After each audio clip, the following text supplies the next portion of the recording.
Suspense.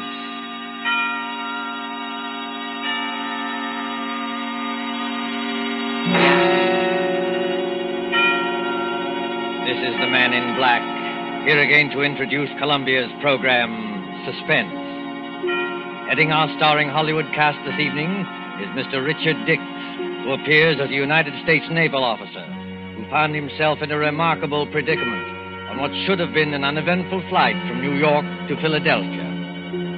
As fellow passengers aboard the airliner are Miss Gail Page as a girl named Monica and Mr. Montague Love, who plays that aged and domineering millionaire Silas Naylor. A story by John Dixon Carr called Death Flies Blind is tonight's tale of suspense. If you have been with us on these Tuesday nights, you will know that suspense is compounded of mystery and suspicion, dangerous adventure. In this series are tales calculated to intrigue you, to stir your nerves, to offer you a precarious situation and then withhold the solution until the last possible moment. And so it is with Death Flies Blind and the performances of Richard Dix, Gail Page, Montague Love, and our other players, we again hope to keep you in suspense.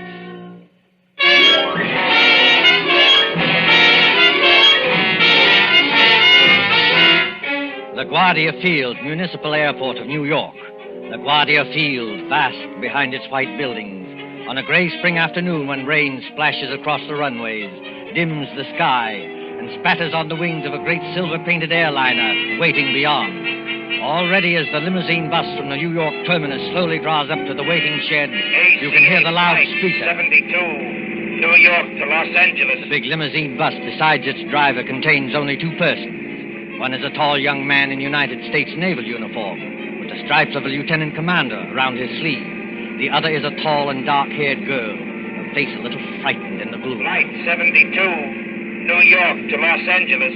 Plane ready to take off at gate number 6. Have your tickets ready, please. Fred, that can't mean us. Now, take it easy, Monica. We're not too late. They won't go without us. No, I mean it says New York to Los Angeles. That's right, Monica. We're only going to Philadelphia. You're still right, my dear. I arranged for a special stop at Philadelphia. It won't take long, and then they go on non-stop from there. Fred, that's just it. Who's going on from there? Oh, you'd be surprised. This airport bus must hold 20 people, but there's nobody in it except ourselves and the driver. Who's going on to Los Angeles or anywhere else? I was going to tell you about that, Monica. All right, miss. All right, sir. Hop under that shed and out the door on the other side. Oh, got your tickets ready? Yes, I've got them. All set, Monica? The rain is certainly coming down. Do they take off when it rains like this? Oh, miss, a little rain don't bother them. What does bother them is unsettled weather at other places. You mean it's perfectly safe? They never take off, miss, unless it is safe. You better hurry up now.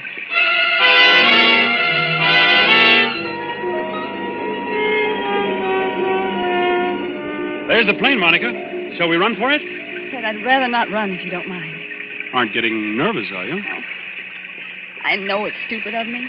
I've flown before. It's just those few seconds before the takeoff. You're moving and the motors have been idling.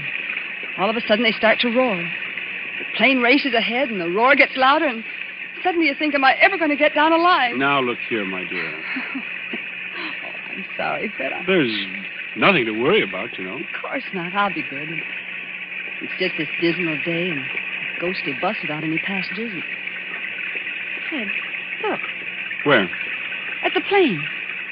They've got all the windows covered inside with little gray curtains. Oh, that's all right, Monica. It's only a wartime measure.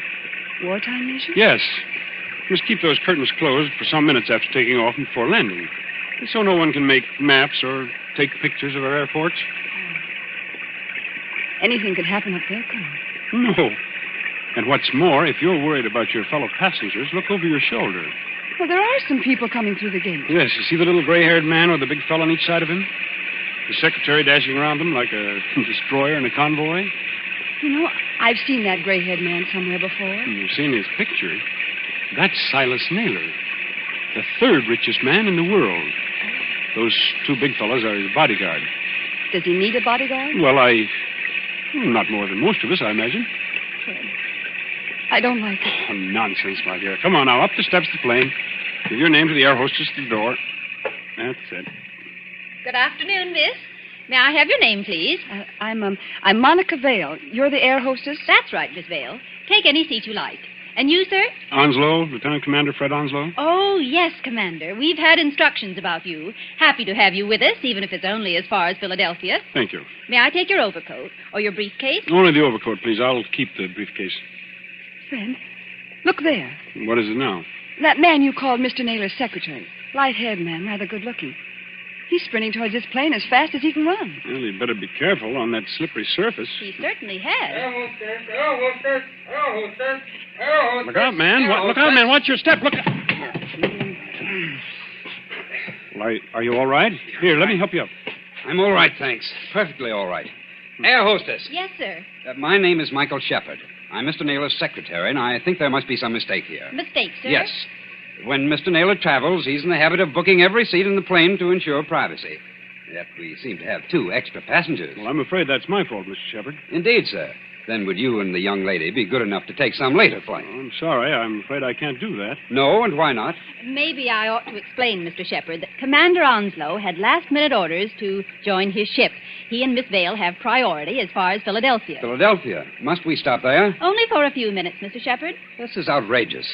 Mr. Naylor is traveling, in a sense, on government business. Well, so am I, old man. The Navy often does. That doesn't alter the principle of the thing.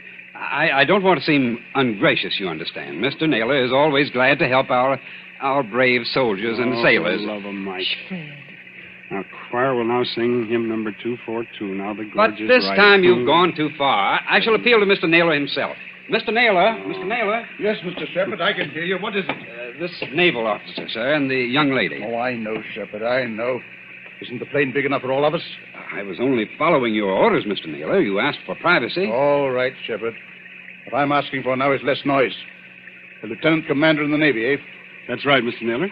Off on another fishing trip, I suppose. That's just exactly right, sir. Ever have dyspepsia? No, never. Well, I have. 20,000 a year I pay doctors. And what do they give me?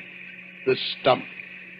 I'm not surprised you got priority, Commander, but I am a little surprised about the girl. She's my fiancée. Mr. Naylor, Miss Vale. Meet the rest of my family. These 2 bruisers here, including the one with the mouth organ, are my bodyguard, Mr. Cohen. I'm pleased to meet you, Commander. How do you do? This is Mr. O'Reilly. Glad to know you, Commander. How are things going? Hey, Cohen, don't you ever get tired of playing that mouth organ? Stand away from the doors. I want to close it. Will everyone please take your seats and fasten the seatbelts? Are we ready to take off? Yes, in just a moment. Shepard. O'Reilly. Cohen. Come along to the front of the plane. Yes, sir. Oh, we'll sit in the back here, won't we, Fred? Yes, of course. Fred, is anything wrong? No, of course not. Why, what could be wrong?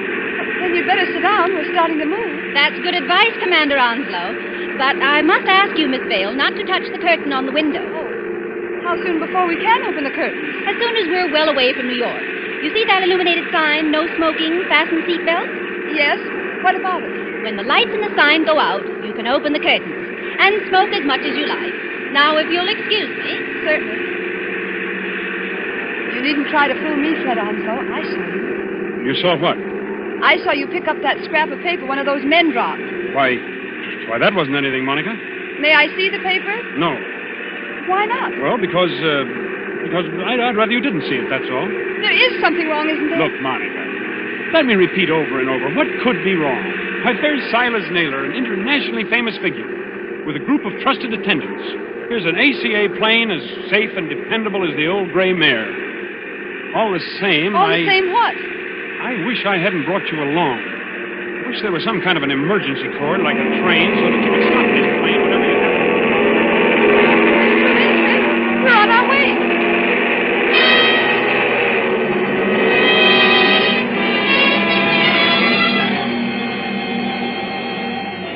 minutes, 30 minutes, 40 minutes. The great silver plane throbs against dead quiet. It's warm and stuffy in the cabin, despite the hissing ventilators.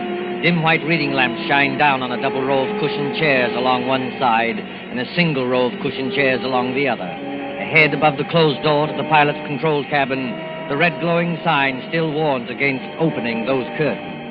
Aft in the plane sits Commander Onslow, his eyes fixed on the clock under that illuminated sign.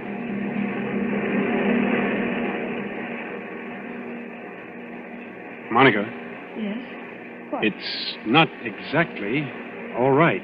Fred, why do you say that? Because we should have been in Philadelphia 5 minutes ago. At least we should have been circling over the field. And we're not? No. But we're still 10 or 12,000 feet up if the pressure on my eardrums count for anything. And traveling like a bat out of Hades. Weather's delaying us, I guess, huh? Maybe it is. It's awfully bumpy, isn't it? Yes, a little. Makes you gasp for breath and your stomach turns. Oh! That was a bad one. Not getting airsick, are you? I don't think so. I wish I had some of that chewing gum they give you. Well, ring for the air hostess. She'll bring you some. I did ring the bell, Fred, and there's no answer. Oh, she's busy in the pantry back there, that's all. She didn't hear you. Here, I'll get you some gum. No, wait, I'll go. Sure you're all right? I want a powder my nose anyway. Besides, you're going to have company. Our Mr. Shepherd is weaving along this aisle as though he didn't like air pockets either. Well, thank the Lord, one of that party's awake up there. I thought they were all dead. Don't say that. Say what? Dead. A spooky plane with everything so quiet and dead itself. Remember how the pilot walked through a while ago and looked around and walked right back to the control cabin again? No, I didn't notice him. Oh, that's what I mean. It was like a ghost. I'll be right back. Say, Commander Onslow. Yes, Mr. Shepherd? Mind if I sit down? Not at all. Go ahead. Fact is, Commander, I want to apologize. Oh, that's all right. Forget it. I'm not such an ill-mannered guy as I must have sounded. It's no joke, you know, taking care of the chief. I've got to go ahead like a cyclone so that everything would be quiet when he gets there. And it's a great responsibility, too. I can imagine. I go on these long trips. There's the chief half asleep and O'Reilly reading detective magazines and Cohen with his mouth organ. Doesn't that mouth organ bother the old boy? No, he likes it. Especially when Cohen plays the old square dances. Chief's a great man in his way. I was just wondering about that. Wondering what? Is it true? Stop me if I'm talking out of turn. Go ahead. We can trust the Navy. Is it true he's offered to design and build, at his own expense, a fleet of underwater cargo boats, submersible freighters, up to 5,000 or 6,000 tons? That'll do away with the submarine menace altogether? Where did you hear that? Oh, just rumor. Is it true? Yes. It's true enough. You see, Mr. Shepherd, I'm one of the few people who believe that plan is practical. But there must be a lot of people who would like to see Mr. Naylor put out of the way. There are, Commander. Only they can't get at him. You're quite sure of that? Dead sure. Hitler himself isn't better guarded. Why, you could no more shoot or stab or poison the chief than you could... Why, what was that? What happened? Monica? Is anything wrong? Back there? Well, it's all right, sir. It's only a noise in the pantry. We'll see to it. Monica, pull yourself together. What's wrong? It's that air hostess, Miss Lee. Well, what about her? She's lying back in the pantry among the broken dishes with her head all over blood. Somebody beat her over the head and left her there to die. Somebody? Yes. But nobody's gone back to the pantry. Nobody's gone past us except the pilot or co-pilot of this plane, remember? Excuse me, Mr. Shepherd. I'm going to open the curtains on that window. Do you think it's wise, Commander? We were told not to. Well, we were told a lot of things. I'll just take the responsibility of... Good Lord! There, Monica. Mr. Naylor! Yes, son. What's up? Draw the curtain on your window and take a look down. If O'Reilly and Cohen have got guns, they better keep them handy. Is that so now? Why? Because we're not flying west. We're over the Atlantic Ocean now and headed straight out to sea.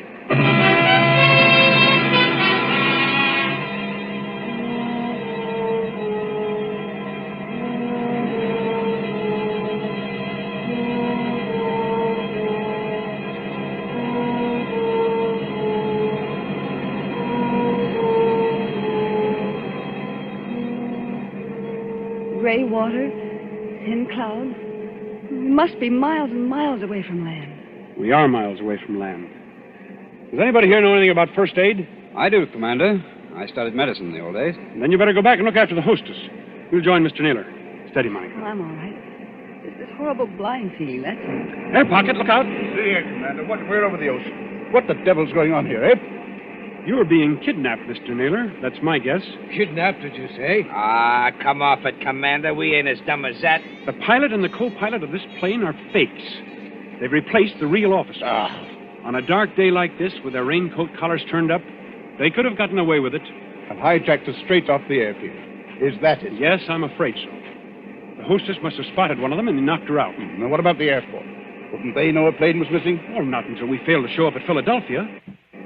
The pilot would report by radio telephone about, 15 minutes out of New York.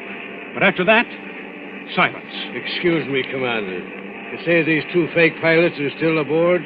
In that compartment there with the closed door? Yes, that's right. Well, what are we waiting for, Cohen? Can we get to work on them? You said it, Barney. Now, wait a minute, both of you. You wouldn't be trying to stop us, would you, Commander? The one thing we don't want is a gunfight 12,000 feet up.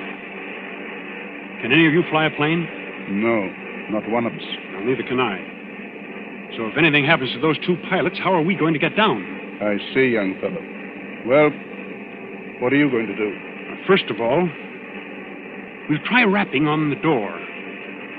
Have your gun ready. You can count on that, sir. Fred, listen to me. Be quiet, Monica. Has this anything to do with the scrap of paper you picked up off the floor? What scrap of paper, Oh, Commander? never mind, sir. Why, this door, it's unlocked. Unlocked? Now, don't take any fool chances, young fella. The way I always did when I was your age. Stand to one side when you open that door. Let Cohen and O'Reilly take care of it. Good Lord. Well, the control cabin is empty. There's nobody at the controls.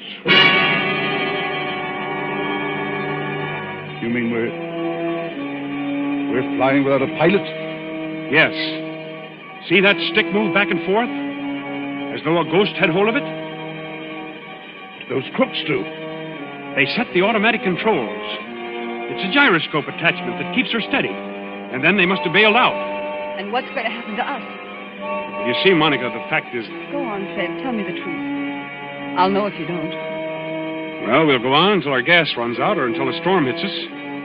Then we'll dive into the sea. It's as good a way of killing Mr. Naylor as any. I see, son.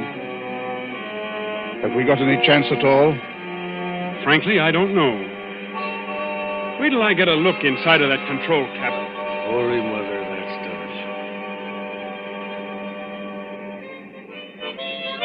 Cohen, stop it. Stop it! Yeah, Mr. Naylor? Stop playing that infernal mouth organ. Or if you must play it, play something cheerful. Yeah, sure, Mr. Naylor, sure. How long do you think it'll be before we... Quiet, Cohen. Here's the commander back again. Well, young fella. The radio telephone's out of order. We can't signal. Fred, what about those patrol ships? You said they're 200 miles out to watch for unidentified aircraft. Won't they see us? They've seen us already, I expect. They'll send for an Army fighter plane to investigate, but... Oh, what can it do? Yeah. Shoot us down, maybe, huh? That's fine. If only somebody could fly the plane. Well, nobody can, Skipper, so think of something else. See, Mr. Naylor, I was wrong. Wrong, son. About what? One of your party, and I can guess which one, dropped a torn piece of paper. There was a line of writing on it, probably the end of some instructions. Well? Those instructions ended, you should land just as your fuel fails at 7 o'clock a.m. You should land just as your fuel fails at 7 o'clock a.m. But that might not have anything to do with this, son. What made you suspicious of it? Because it was written in German. In German? Quiet, Cohen. I can't hear myself think. Okay, Mr. Naylor. I'm sorry. I thought the fake pilots were kidnapping you, maybe abroad. There's not enough fuel for that, is there? Well, if there's enough fuel for Los Angeles, then there's enough for Europe. Well, that won't work. They bailed out and left us to crash. Excuse me, sir, but it's getting black as pitch out there. I think there's a storm coming up. What happens when that hits us? Plenty, O'Reilly. Plenty. Yeah, well, I was afraid of that. If only somebody could fly this plane, I could navigate it. Navigate it? Yes. You have to learn aerial navigation in my business. With enough figuring, I might even set a new course and try the automatic controls on it. No, I don't dare handle the ship. Wait a minute. I know a way out of this. Well, then speak up, miss. There's a 90-mile wind going to hit us any minute. The air hostess, of course. Miss Lee, what about her? I remember reading somewhere that most air hostesses get flying instructions when they've been with a company for a given length of time. You know, Miss Vale, that's true. There was a girl of Inter Airways who told me the same thing. And if this one can even make a try at landing a plane, we may get back to New York yet. I thought you said she'd been knocked out. Well, she isn't badly hurt, but there's just a chance that maybe she's... There's Shepard, coming back from the pantry. Anybody got a drink? It wasn't very pleasant back there. How is she? You know, we were just wondering whether Miss Lee might be in any shape to pilot the plane. Pilot the plane? Why in blazes should she pilot the plane? There's no time to explain now, Shepard. But we're bound for Davy Jones unless something's done. Could she do it? No. Not even if we revived her? Not if all the doctors on Earth stood at her side. Why, but I don't think you understand, sir. Miss Lee has just died.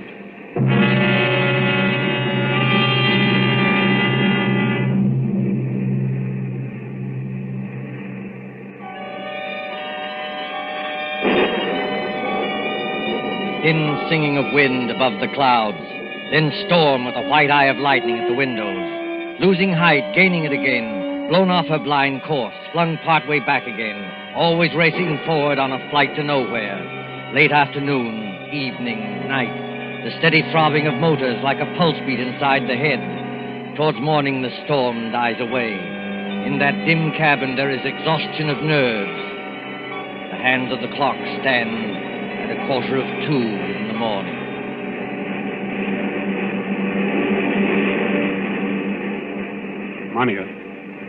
Monica, wake up. What? Oh. Shh. It's Fred. Now keep your voice down. Have I been asleep? Yes, for a couple of hours. They say condemned criminals sleep on the night before their execution. Where are the others? I was a boy back home in the county down there. My father used to say to me, "Barney O'Reilly," says he, "did you ever see a banshee? A banshee," says he, "is the old woman that lets you know when you're going to die." Pipe down, you two. I'm sorry, Mr. Naylor. No offense, Chief. Can a man play a quiet game of solitaire without somebody yapping all the time? Black 9 on red 10. Listen, Monica, and listen carefully. My first idea was right after all. What are you talking about? There's somebody aboard this ship who can fly a plane. Shh. There is. I proved it by the automatic controls. Proved it how? If those controls had stayed as they originally were, the side winds would have blown us clear off our course. But we're still on our course. That shows that somebody's been sneaking in there and setting us right again when we do stray. Then you mean... I mean that we're headed for somewhere. We're being taken somewhere. But we may outwit this gentleman yet. Outwit who? Is somebody still talking back there? I'm sorry, Mr. Naylor. Monica's just waked up. None of us can feel very much like sleeping anyway. You're right, son. I admit it. Come up here and join me, will you? With pleasure. I've beaten myself in this twice in this card game, but I still can't make it come out. Oh, what's the use pretending anyway? We know we're in for it. It's this waiting that gets you. Yeah, that goes for all of us, Mr. Naylor. What I'm dreading is the minute when those motors choke and go dead, and we start whirling down. What does it sound like, Commander, when motors conk out? I've never heard it, Mr. Naylor, but I imagine it sounds like... Listen. I imagine it sounds like that. We're losing height. I can feel it. Well, Cohen, I guess this is the payoff. Yeah, you said it. Look here, Mr. Naylor, we can't be out of fuel. Because it's too early. Look at the clock. It's only 5 minutes to 2 o'clock. I beg your pardon, old man. It's 5 minutes to 7 o'clock. 7 o'clock? Are you crazy? No. Haven't you forgotten the cross-ocean changes in time? By George, the commander's right. European time is 5 hours ahead of our time. If you don't believe me, just notice that it's getting daylight outside. I was thinking of that message. You should land just as your fuel fails at 7 o'clock a.m.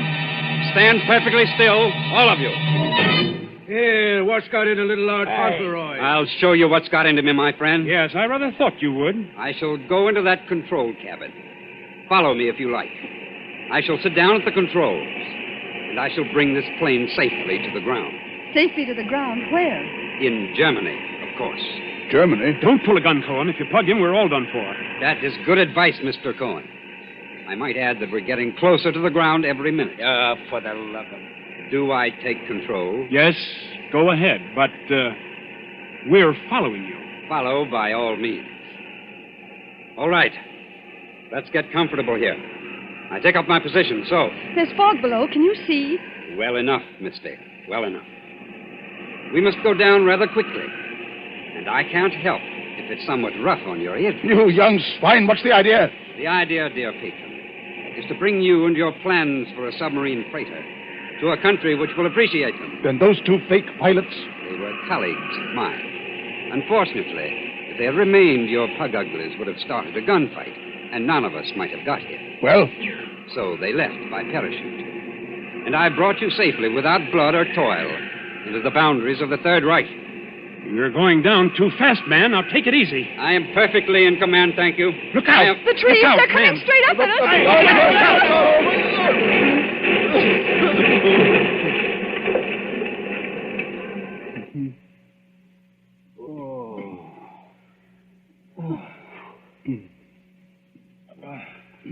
Are you all right, Monica? Are you all right? Yes. Oh, only a bit shaken up. We're all okay here, Skipper. Shall I give this guy the works now before they come to get us? No, don't shoot. Let him alone. That also is good advice. And now, my friends, my mission is ended. I stand up on the pilot's chair. I throw open this glass hatch. And to all Germany, to all the world, I cry. Dies ist das gestohlene Flugzeug im Begriff zu landen auf Feld Nummer 21. Heil Hitler! Well, strike me blind if it ain't another one. Yes, first Rudolph S. and now this bloke. What do you suppose they want over here? English. Why are you speaking English? Why, Cocky? It's an heathen habit we've got in this country. This isn't England. Oh, yes, it is. Better climb out of here and with your hands up. But it can't be. I followed the course laid down on those instruments. Unfortunately, old man, I altered our course last night. Keep back, Shepard, or you may get a bullet in the head yet. Your instructions were all right, but they didn't tell you about the 5 hours difference in time. When we got to the right navigation point, I let the fuel out of the tanks and made you think we were landing in Germany. You know, there's nothing like having a good Nazi for a taxi driver, is there?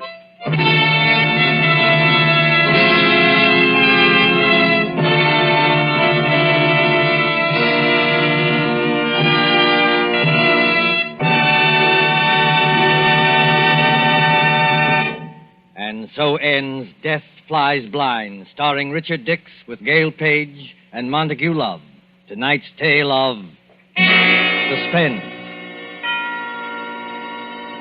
This is your narrator, the Man in Black, who conveys to you Columbia's invitation to spend this half hour in suspense with us again next Tuesday, same time, when Mr. Paul Lucas will star in the suspense play called Mr. Markham, Antique Dealer. Ladies and gentlemen, on the following Tuesday, May 18th, Mr. Charles Lawton and Miss Elsa Lanchester will be with us in one of the most famous of Agatha Christie's thrillers, The ABC Murders. William Spear, the producer, Ted Bliss, director, Lud Gluskin and Lucian Mahowick, the conductor and composer, and John Dixon Carr, the author, collaborated on tonight's Suspense.